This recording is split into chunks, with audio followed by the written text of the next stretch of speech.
Hey everyone, this is Erica Garcia Abigail. I'm actually the author of the Prophetic Planner.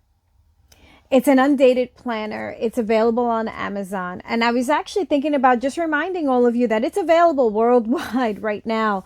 And it's pretty powerful because I was just writing in this week's to-do lists and I was getting ready, right? Because it's Friday and it ends on Saturdays. I was writing my stuff and today is 11/11. And 11/11 is powerful manifesting day. If you haven't already written on your bay leaves or don't even know what to do, today is the day to send up stuff up to the universe. So if you haven't checked out my other video, check out my other video for the Compass Leads the Way book, right? Day 9, look for day 9. I talk about the whole manifesting process, the mantra for it, how to work the bay leaves. It is going to knock your socks off. But in the meantime, I'm out here planning.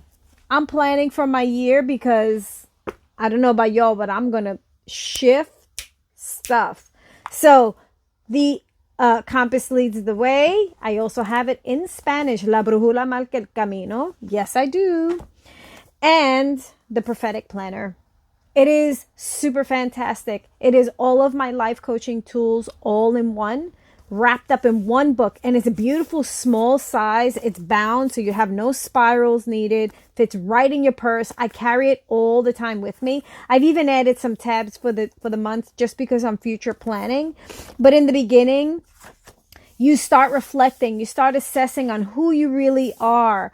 What are you doing with where you are in your life now? Where do you want to go? We have the wheels of life, working on finding more balance. We have debt trackers. We've got vision boards. We've got dream projects going on. We've got full health check-ins, mental health check-ins, and we do these monthly and quarterly. We have debt tracking if you really want to focus on breaking down your debt for the year. So you have a quarterly preview, then you have your months. And after your months, you have your weekly to-do list. I'm a big to-do lister. Let me go to the future so that you're not seeing my personal stuff, right? So once you have your monthly focus of what you're going to do, you also have like monthly budget planning in case maybe you have like a trip coming up or something you want to work on.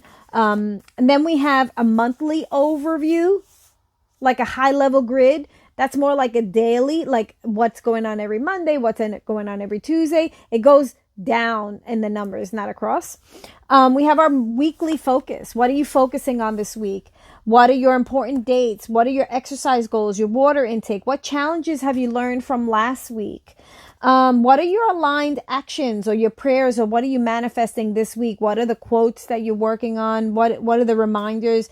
What can be delegated for next week? You know, there's some weeks that you feel really overwhelmed. So that's a nice one that I added in some notes. What are you grateful for? It's always good to write it down.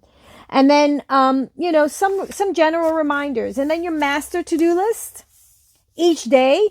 What I find is if you have 3 things on your list every day, or maybe 4, you get them done. If you have 10 things, then once you don't get to the 10, it's like, forget it. Nothing's going to get done. But if you have like 10, 12 things you need to do that week, break them down, a few each day. And usually by like Wednesday, Thursday, I almost feel like I have a free week. I've already done everything that I needed to, and I've done even more.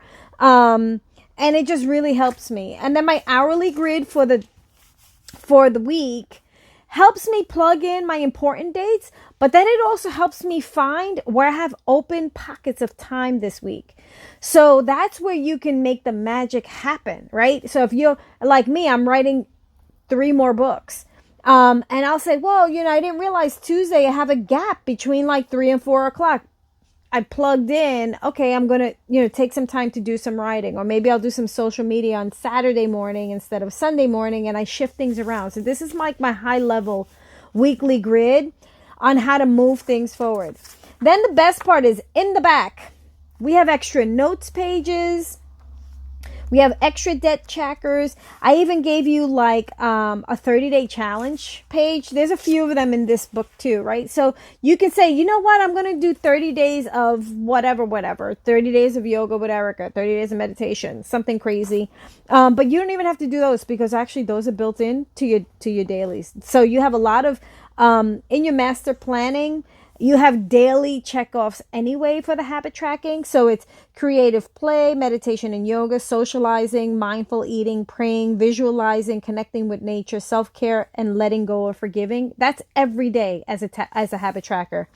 Weekly, after that, you can add some extra ones. So the extra ones I like to do is in how many, I'm going to write every day this week, even if it's 10 minutes. Or you could even do some clearing out of habits, like I'm not going to bite my nails. I'm trying to stop biting my nails. Or I don't know, a habit I'm not going to spend 7 hours on my Oculus or my social media or whatever. So because we have so many positive ones already here, and in the other week in the front page, which is like the water intake is already there, and so is the exercise and steps, it kind of already eliminated. So this one is where you get like really fun and free. But what I was getting at is in the back, we also have extra vision boards. We have more life coaching tools. So after those, we have another wheel of life, but we also have, what do I still need to heal within me? And how about taking the time at some point to write a letter to your inner child? This is such a wonderful healing exercise. And a lot of people are working on it these days, recognizing that, those traumas are still there. Some people are working with heartache or anger or resentment. So how about a letter seeking forgiveness and a letter giving forgiveness? You may never even send it out. You may never even get a chance to express it. Maybe the person's passed on and you'll never speak to them again, but you can offer that forgiveness, and you know what? Free yourself of what it is you're holding on to. And because this is such a prophetic manifesting planner, I love this one, Letter to My Future Self, because I'm going to tell her how proud I am of her, because she stuck with it. She wrote every day. She prayed. She manifested. That's why I love how small it is, because sometimes I will literally hold it to my heart. I keep it with my Bible. It's always with me. Then I also teach you how to do daily manifesting. For those that don't want to just do like the new moon manifesting. But then there's also letters to the universe. What planner gives you that? You write all your stuff, you cut it right here in the dotted line, you burn it out into the universe. And then because I'm working on more visions and more dream projects, because I have so much going on, and I'm working on abundance in the back, check it out. Checks from the universe. Bring in that abundance. Write out. Don't be afraid. Go bold. I'm getting these 3 big checks within the next 12 months. And for what? In the memo, I'm going to put exactly from who, for what, whatever corporate contract I'm pulling in from the universe, book deal, whatever it is, I'm writing it all out. It's all in one space. Beautiful 5x8. It's $39.99. It's sold worldwide on Amazon. I've already sold from the US to Canada, and someone just recently overseas asked me how they can find it, and I think they found it in whatever their Amazon version is. So definitely get your prophetic planner. Now is the time. We are all in it together. Good talking to you. And go check out the other videos too. I think you'll really like them. Talk to you soon. Bye.